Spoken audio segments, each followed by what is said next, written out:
Button? किसका button है ये कबीर में?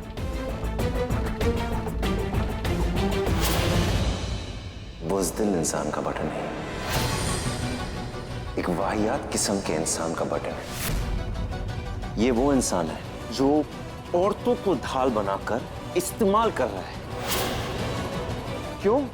क्योंकि हमारी बेगम को वो तकलीफ में डालना चाहता है। अब तुम सोचो ये किस किस्म का इंसान है। उससे लगता है कि हम उसे नहीं ढूंढेंगे।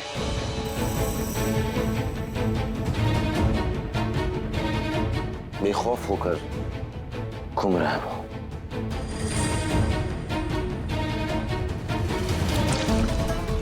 हम उसे ढूंढ निकालेंगे रिजवान मियां, वादा करते जब हम उसे ढूंढेंगे ना, हम उसको वो हशर करेंगे,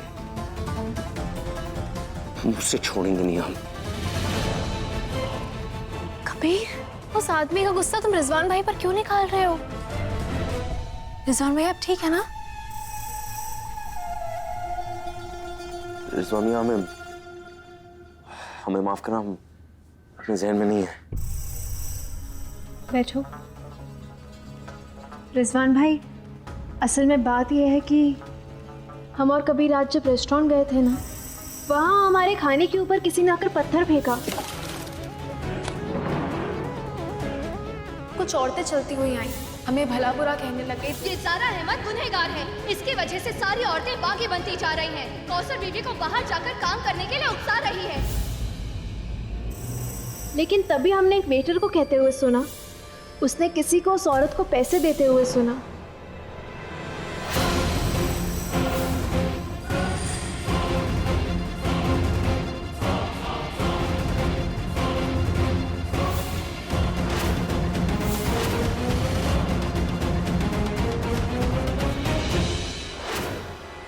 वो आदमी तो हाथ नहीं लग पाया, लेकिन ये बटन ये हाथ में आ गया।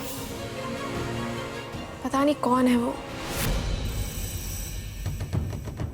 अच्छा, अरे तो कबीर मियां आपने हमें क्यों नहीं बताया?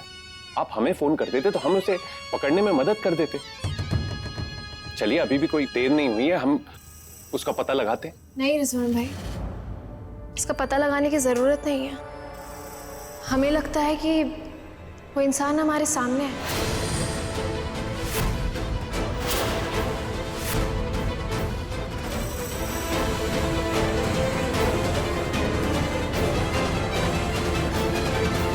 कबीर, केस में हमने ही कौसर का साथ दिया और हम बिलाल के खिलाफ गए ना। हमें लगता है ये सब बिलाल का किया धरा है। कैसी बातें करिए तुम? सही कह रहे हैं हम कबीर। सामने खड़े पूछो इनसे। रिजवान भाई, आप इस बात को गलत तरीके में मत लीजिएगा, लेकिन हमें लगता है कि इस सबके पीछे बिलाल है। रिजवान मियां, हम इनको समझाने की कोशिश करें कि वो बंदा नमाज पढ़ता है, अल्लाह ताला से डरने वाला इंसान कभी ऐसी हरकत नहीं करेगा।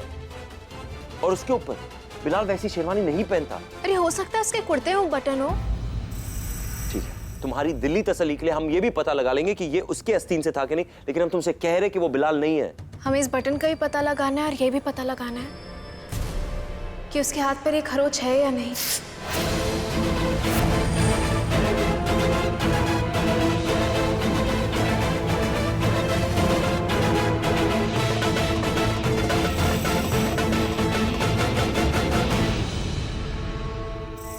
चलो बच्चों, चाय पी लो।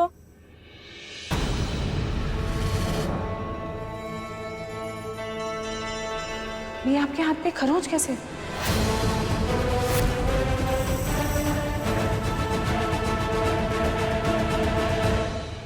दिखाइए ना।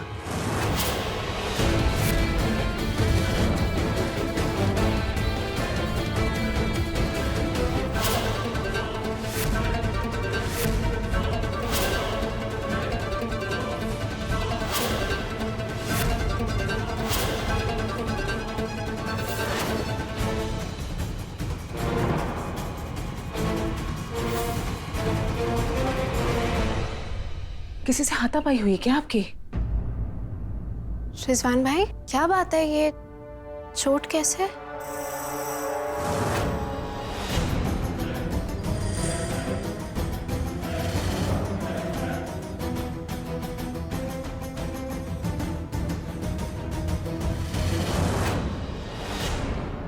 रिजवान भाई, आप चुप क्यों हैं?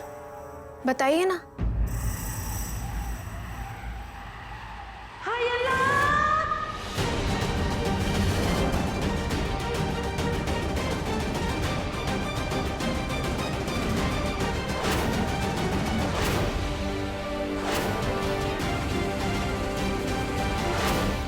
या खुदा हमें माफ कर दे, तुम्हें तेरे हबीब का वास्ता, हमें माफ कर दे।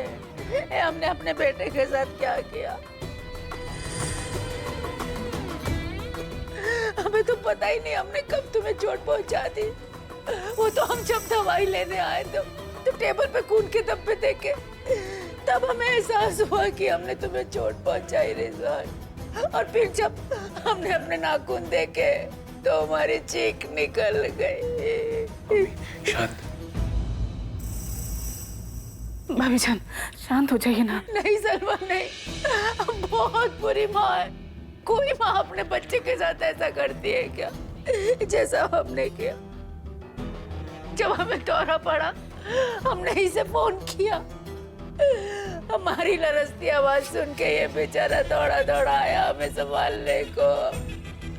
हमने इसी को चोट पहुंचा दी। हमें मौत क्यों नहीं आ जाती? क्या बोल रही है अम्मी? अल्लाह हमें उठा लो। इधर आओ। ऐसी बातें कर रही है अम्मी तू? इसमें तेरा क्या कसूर है? ये तेरी कमबख्त बीमारी की वजह से तुझे ये गुस्से के दौरे आते हैं। इसमें तेरा कोई कसूर नहीं है। और हमारा खून बहा है ना, हमारी रगों में तेरा खून। हम हंसते हंसते तेरे कदमों में बहाएंगे। अल्लाह का कहना है कि माँ के कदमों में जन्नत होती है। तो ऐसी बातें मत किया।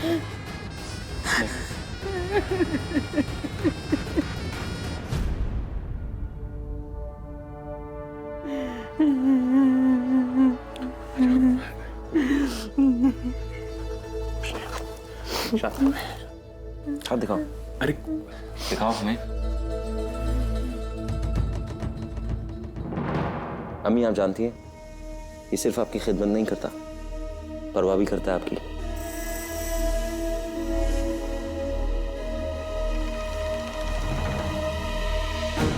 और मियाँ, आप ये जो ख्याल रख रहे हो ना, आप अपनी अम्मी का खिदमत कर रहे हो, अल्लाह ताला आपको बहुत सवाब देगा इंशाअल्लाह।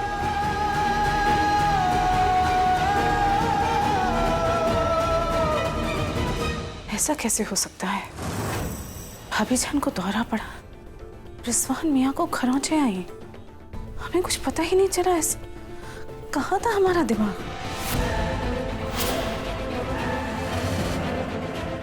हमें कुछ सुनाई क्यों नहीं दिया? हाँ? ऐसा कुछ हो गया।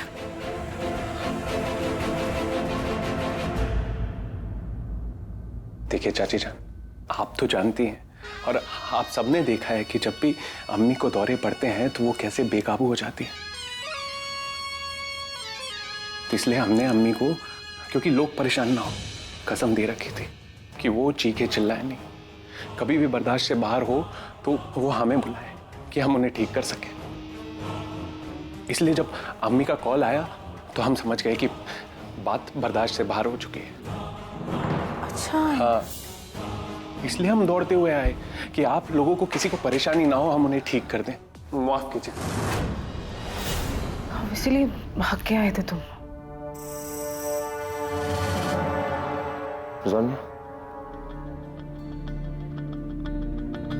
शायद तुम्हें पहले से ही पता है, लेकिन फिर भी हम तुमसे कहेंगे, नमाज में मन्नत मांग के देखो, अल्लाह ताला आपकी अम्मी की तबीयत इंशाल्लाह बहुत जल्द ठीक कर देंगे। चलिए, इजाजत दीजिए। जी। जरा बड़ी अम्मी, अपना ख्याल रखना।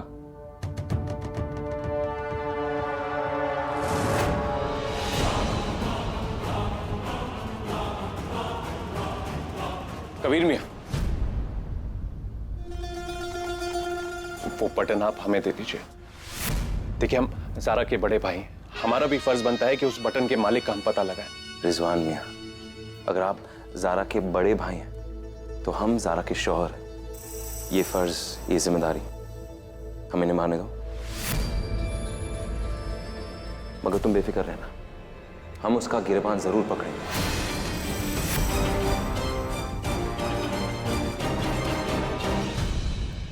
इतना गुरूर ठीक नहीं है काजी साहब। तुम हमें ढूंढ के सजा दो, इससे पहले हम इस शहर के लोगों को इतना भड़का देंगे तुम हमारे गिरेबान तक पहुंचो। उसके पहले आवाम तुम्हारे गिरेबान तक, और उसे पकड़ेगी नहीं, फाड़ देगी।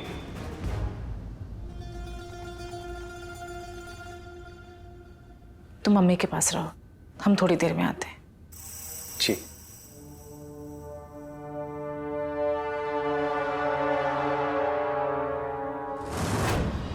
माशाअल्लाह अम्मी।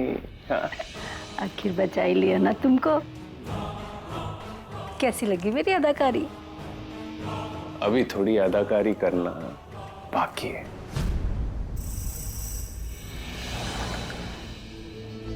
शरिया बोर्ड की पूरी वेबसाइट चेक कर चुके हैं। उस कौसर बिलाल के केस का आखिर हो क्या रहा है? कल से वेबसाइट में एक अपडेट नहीं आया है। उस केस के सिलसिले में आज कोई मीटिंग होने वाली थी ना?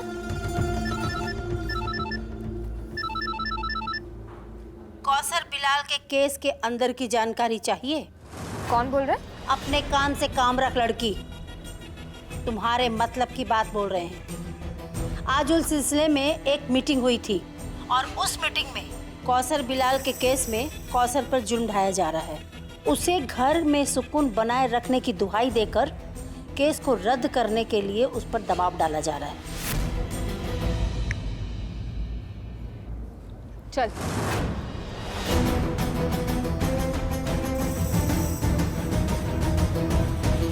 पूरा शहर इस केस पर नजर बनाए हुए है। सबको पता चलना चाहिए कि आखिर इस केस का रुख किस तरफ मुड़ते जा रहा है।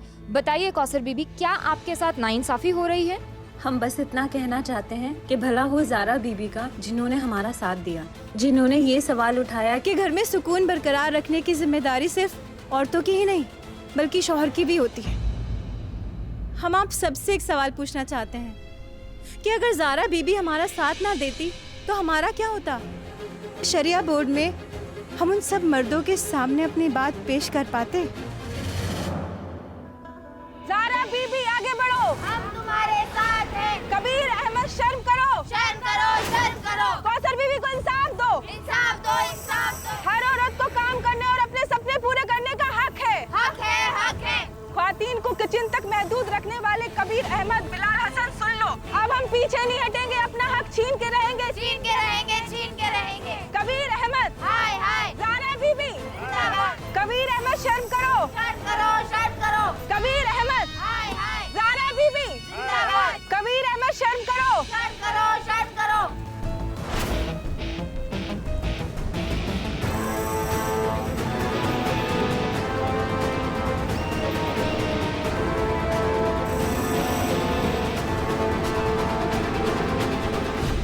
हमारा गिरेबान पकड़ना चाहते थे ना कबीर अहमद?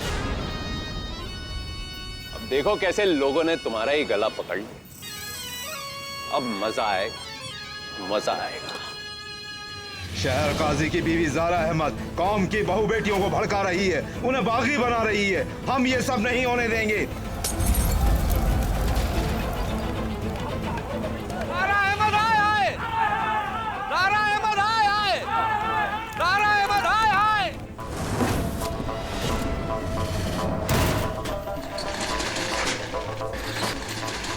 ज़ारा अहमद कौम की बहू बेटियों को भड़का रही है, हम सब ये नहीं होने देंगे। ज़ारा अहमद आए, ज़ारा अहमद आए। ज़ारा अहमद चाहती है कि हम चूड़ियां पहन के घर में बैठ जाएं, हम ये सब नहीं होने देंगे। ज़ारा अहमद आए, ज़ारा अहमद आए।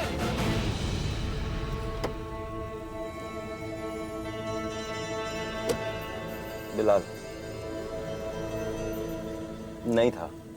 तुम जानती हो हमने पूरा वक्त उसे अपनी बातों में उलझा कर रखा, हाथ भी चेक कर लिया, कोई निशान नहीं था। ज़ारा तुमसे कह रहे थे कि बिलाल नहीं हो सकता है। अगर बिलाल नहीं था, उसके हाथ में निशान नहीं था, तो फिर वो आदमी कौन था जिसने उन पुरखे वाली औरतों को पैसे दिए थे?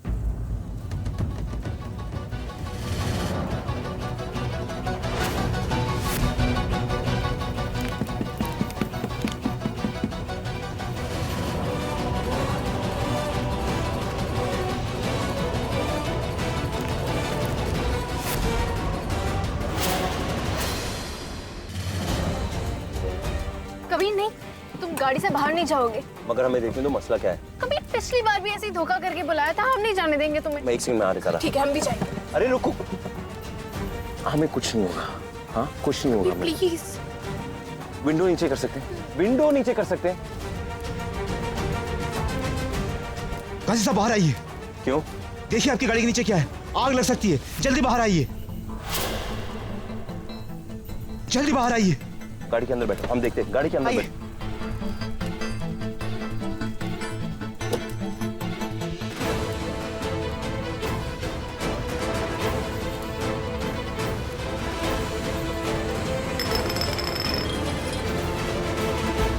बाहर निकलो, गाड़ी के बाहर निकलो। इधर अब आप कैसे जाएंगे काजी साहब? पूरा रास्ता बंद है, पूरे लखनऊ पे ताला लगा हुआ है। मगर हो क्या रहा है? ये कर रहा कौन है? पता नहीं हुजूर, हमारी दुकानें बंद करा दी गई। मैं तो डर के मारे पिछले रास्ते से भाग निकला। सब चिल्ला रहे थे बंद करो दुकानें, बंद करो शहर, वरना आग लगा देंगे। काजी साहब भागिए। जब तक कौम को गम रहेगा, जब तक कौम को गम रहेगा, जब तक कौम को गम रहेगा। तुम एक काम करो, तुम यहीं छुप जाओ, हम अभी आते हैं। नहीं, कभी कैसी बातें कर रहे हो? कभी नहीं, हम नहीं जाने देंगे तुम्हें। मगर ज़ारा, सच्चाई क्या हमें पता तो लगाना पड़ेगा ना, देखेंगे मसला क्या है। तुम जिद क्यों करते हो? बात क्यों नहीं समझते कभी? चलो हम घर चलते हैं, वहाँ चलकर देख लेंगे बात क्या है। कबीर, अगर वहाँ जाओगे, अल्लाह जाने वहाँ कैसे लोग होंगे। कबीर प्लीज घर चलो। सही कह रही हो, हम पहले तुम्हें घर छोड़ते फिर इनसे निपटेंगे। आओ। जब तक कौम को गम रहेगा, जब तक कौम को गम रहेगा,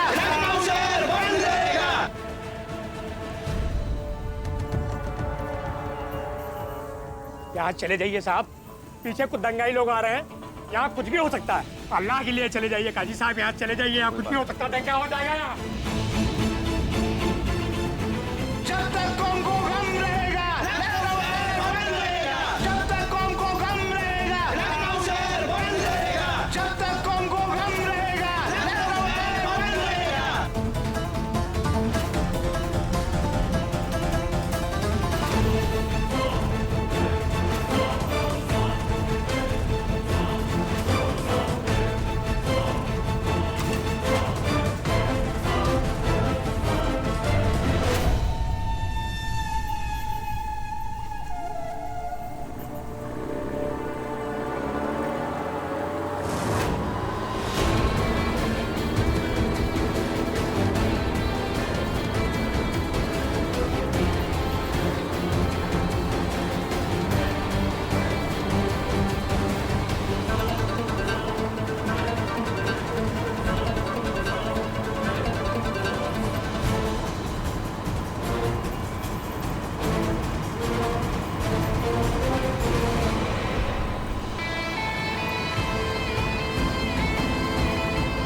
लगी तो नहीं?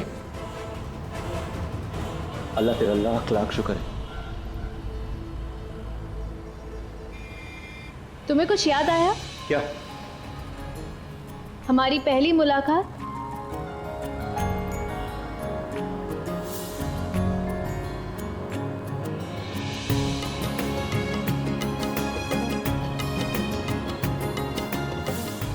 ऐसी कुछ थी ना?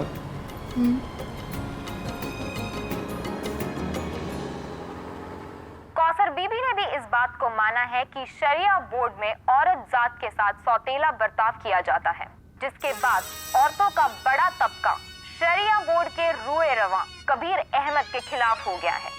जगह जगह विरोध प्रदर्शन किए जा रहे हैं। ज़ारा अहमद की बहस की तारीफ की जा रही है, जिसमें उन्होंने मर्द औरत की बराबरी का मुद्दा बनाया है और ऐसी दलीलें दी है जिसे सुन के सब हैरत रह गए। हम लगातार इस पे ज़ारा अहमद और शहर काजी कबीर अहमद से कांटेक्ट करने की कोशिश कर रहे हैं, पर दोनों फोन नहीं उठा रहे हैं। अब तक साफ नहीं है कि इस पर दोनों का क्या कहना है। देखना दिलचस्प होगा शहर काजी कबीर अहमद और मर्द के बीच पैदा हुए इस खाई को भरने के लिए कैसा कदम उठाते हैं, और इस पर पूरा मुस्लिम समाज उन पर नजरें गड़ाए हुए है। माशाअल्लाह, ये सब तो दिखा दिया, अब अपना अगला मंसूबा भी बता दो।